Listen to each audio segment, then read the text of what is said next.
Ever felt like you were on the wrong path? Like everything you're doing just keeps falling apart? That sinking feeling that maybe you're not cut out for this. You're not alone. Let me take you back to a moment I've never shared before. I remember sitting on the floor of my tiny apartment, rent overdue, phone buzzing with rejection after rejection. I was trying everything, sending out resumes, pitching ideas, making calls, and nothing worked. Each no felt like a punch. Each silent reply, even worse. I thought maybe the world had already decided I wasn't meant to make it. But here's what I know now. That moment was not the end. It was the beginning. See, we're taught to fear failure. We're taught that failing is embarrassing, that it means you're weak or not good enough. But failure is feedback. It's growth in disguise. It's the universe whispering, you're not there yet, but keep going. And sometimes, it's not even a whisper. Sometimes it's a full-blown storm tearing through your life, shaking everything you thought was solid, forcing you to rebuild. But that's exactly what happened to me. I stopped seeing failure as the enemy. I started to look at it differently, not as a dead end, but as a detour, a redirection. I began asking new questions. Not why me, but what's this teaching me? And slowly, painfully, things started to change that I realized that rejection wasn't rejection. It was redirection. The people who didn't hire me, it's because I wasn't meant to work for them. The opportunities that slipped through my hands, they weren't mine to begin with. I had to trust that life wasn't closing doors to hurt me. It was guiding me, but the most important shift, it was internal that I stopped calling myself a failure. I stopped tying my worth to results. I began saying, I learned, instead of I failed. Because every time I fell, I picked something up, resilience, wisdom, patience, grit. I wasn't failing. I was building. There's this story I love about bamboo. When you plant it, nothing happens for years. You water it, feed it, and wait. No sign of growth. It stays hidden underground.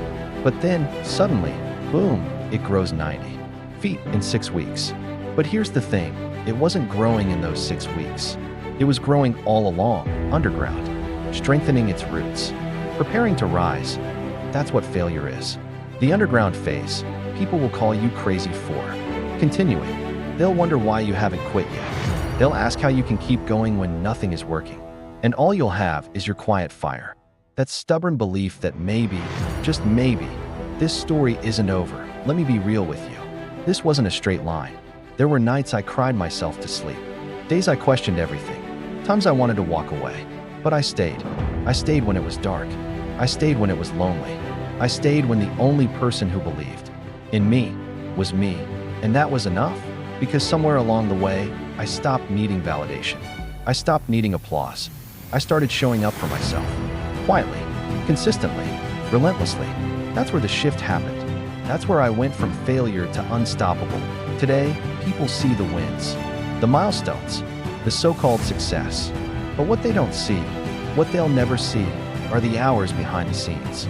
The 1,000 rejections, the near breakdowns, the grit it took to still stand up. So if you're in your dark season, if you're in the thick of the struggle, don't you dare quit. That I know it's hard. I know it hurts, but you're not buried. You're planted. This is your root season. This is where your foundation is built. This is where your character is forged. And one day, they'll ask how you did it, how you rose, how you broke through. And you'll smile, because they'll never know what it took. But you will. You'll remember the nights you whispered to yourself, just one more try. The mornings you got up when your soul was tired. The dreams you carried when no one else could see them. That's what makes you unstoppable. You see, greatness isn't born in comfort. It's born in chaos, in resistance, in pain. You don't find your power when everything's going right. You find it when everything's falling apart, and you keep moving anyway. Let them doubt you. Let them walk away. Let them laugh that you're not here to impress anyone. You're here to build something real. You're here to write your story. And stories worth telling? They're never easy. They're filled with plot twists, breakdowns, and breakthroughs. The only difference between those who make it and those who don't, the ones who make it don't stop. They don't stop after the first failure, or the 5th, or the 50th. They fall down, cry, scream, and then get back up. Every single time. That's not luck. That's will. And you have it too. You're not too late. You're not behind. You're exactly where you need to be. And if today is hard, good. That means you're growing. That means you're in it. That means you're becoming the SO. Next time you hear that voice in your head saying, "You're not enough," say this back: "I'm not done yet." You're a work in progress, a masterpiece in motion, and the fire in you is real. You didn't come this far to stop now. You came to rise. You came to become. You came to turn that pain into power. And trust me when I say this, you will.